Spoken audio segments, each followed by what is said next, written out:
Hey guys, mabuhay, maligayang pagbabalik sa aking channel. But anyways, ayun na nga, nakakaloka, no? O, ayan na, tinapos na nga ang laban. Si Kim Chiu na mismo ang nag-post ng location na kung nasaan siya. Pero sabi nga, medyo late post na ito dahil chika ng marami. Nandito na rin sa Pilipinas yung dalawa. So, but anyways, at least, di ba, tama naman pala, tamang hinala ng marami. Talagang yung gut feel nila, yung feeling nila na parang nandun si Kim Chu. Totoong totoo pala, no? Noong una kasi, may mga lumalabas, pero syempre, di ba, resibo ang hinahanap natin. Pero yun nga, naglabas ng mga resibo.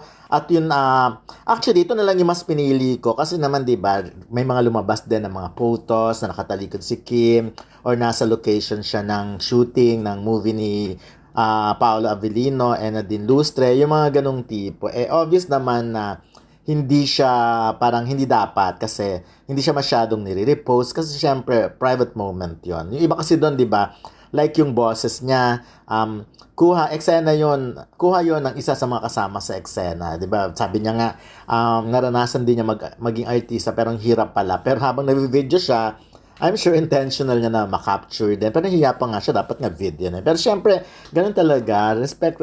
Hindi pwedeng every time pang content ang iniisip nyo. Yung parang, okay, nakascoop ako or what. Kasi, sa panahon ngayon, kahit naman makascoop ka, ano ka ng mga video, dahil ilang minuto pa lang yan, naagaw na yan ng iba, nakuha na ng iba, di ba, na-post, iba nga, binubura pa yung watermark, di ba, alam ni Carlos Miguel yan, kahit yung mga AI niya, yung mga edited niya, di ba?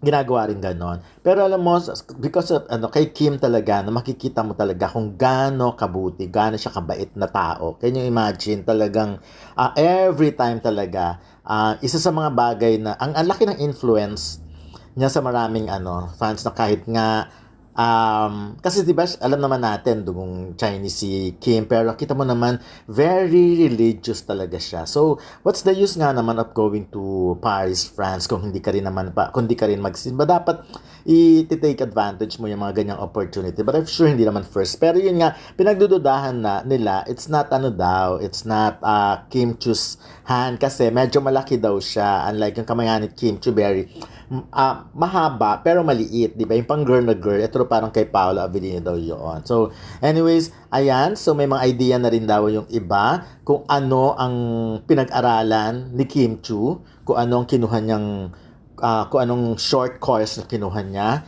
kung ano man yan. Of course, magagaling yun sa kanya. But anyways, ayan na. So, nagre-remind ang mga Kim Paulandia na tomorrow, April 6, iba na ang time slot nila. Parehas din. Iba na rin ang time slot namin sa AMini na 10 a.m. to 11 a.m. na kami. Kaya bonggang-bongga yan! See ya!